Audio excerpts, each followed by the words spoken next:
السلام علیکم ورحمۃ اللہ. میرا نام ڈاکٹر ظفر علی خان ہے. میں ایسوسیٹ پروفیسر اور consultant oral maxillofacial and facial aesthetic surgeon ہوں.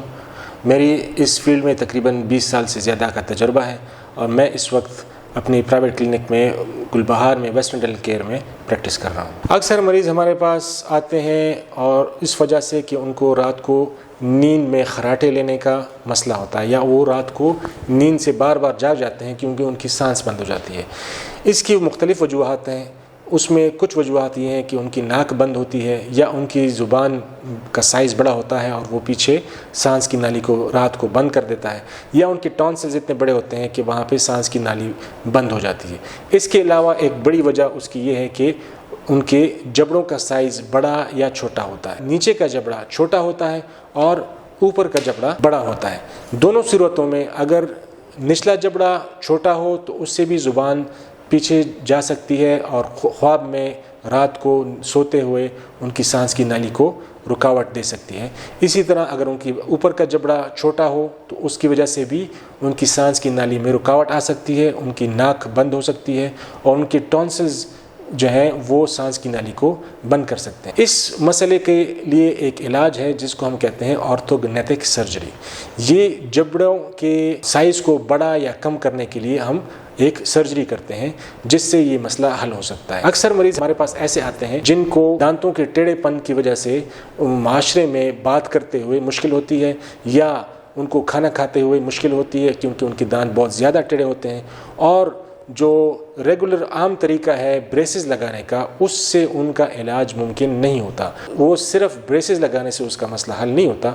اس کے لیے ہمیں ہڈی کا یا جبڑے کا آپریشن کرنا لازمی ہوتا ہے. صرف اسی طریقے سے ان کا یہ مسئلہ حل ہو سکتا ہے. اس کو ہم کہتے ہیں آرتھوگنیٹک سرجری. اس کے لیے اگر مریض کا نیچے کا جبڑا بڑا ہو تو اس کے لیے ہم بائیلیٹرل سیجیٹل سپلٹ آسٹیوٹمی ایک پروسیجر ہے جس سے ہم جبڑے کے سائز کو چھوٹا کر سکتے ہیں اور اس سے ان کی خوبصورتی میں بھی اضافہ ہوتا ہے. ان کی جو تھوڑی ہے یا جو چن ہے اس کا سائز بھی چھوٹا ہو سکتا ہے. یہ خاص کر خواتین میں یا لڑکوں میں جو کہ بلوغت سے بڑے ہو چکے ہوتے ہیں ان میں یہ کافی فائدہ مند ہوتا ہے کیونکہ اس ایج میں صرف دانتوں کا علاج نہیں ہو سکتا، اس کے لیے ہمیں جبڑے کا آپریشن کرنا لازمی ہوتا ہے. اسی طرح اگر اوپر کا جبڑا یا تو بہت چھوٹا ہو یا بڑا ہو، دونوں صورتوں میں ہم آرتھوگنیٹک سرجری کر سکتے ہیں اور اس کو ہم کہتے ہیں لیفورٹ 1 آسٹیوٹمی، جس سے ہم اوپر کے جبڑے کو کاٹ کر یا تو نیچے لے کے آ سکتے ہیں یا آگے بڑھا سکتے ہیں. دونوں صورتوں میں اس کی سائز کو کم یا زیادہ کر سکتے ہیں. اس سے ان کو سانس لینے میں بھی دقت ختم ہو جاتی ہے اور ان کو سانس لینے میں آسانی ہو جاتی ہے اور ان کی جو خوبصورتی ہے وہ بھی بڑھ جاتی ہے کہ اگر ان کے گال پچکے ہوئے ہیں تو ان سے ان کے گال بھی بڑھ جاتے ہیں. اگر ان کی ناک بند ہے تو اس سے ان کی ناک بھی کھل جاتی ہے اور ان کو کھانے پینے میں بھی اور بات کرنے میں بھی کافی افاقہ ہوتا ہے. ان کی بات کرنے کی آواز کی ساؤنڈ وغیرہ بھی کافی بہتر ہو جاتی ہے. یہ پروسیجر چھوٹے نشے میں ممکن نہیں ہے. اس کے لیے لازمی ہے کہ ہم جنرل انستھیزیا استعمال کریں اور اس کے لیے آپریشن تھیٹر میں ہونا لازمی ہے. یہ ایک ایسا پروسیجر ہے جس پہ کم از کم 2 سے 3 گھنٹے لگتے ہیں اور اس کے بعد ہم جبڑے کو فکس کر لیتے ہیں 2 سے 3 ہفتے کے لیے.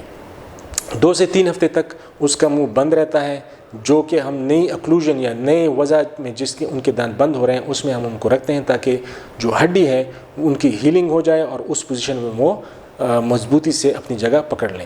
اس کے بعد ہم اس کے منہ کو کھول لیتے ہیں اور اس کے بعد وہ اپنا روٹین میں بات وغیرہ کھانا وغیرہ کر سکتا ہے. یہ تقریباً 2 ہفتے تک اس کا منہ بند رہتا ہے اور اس کے بعد ہم اس کو باقی دانت جو اگر اس کے ٹیڑھے ہیں تو بریسز سے ہم سیدھے کر سکتے ہیں.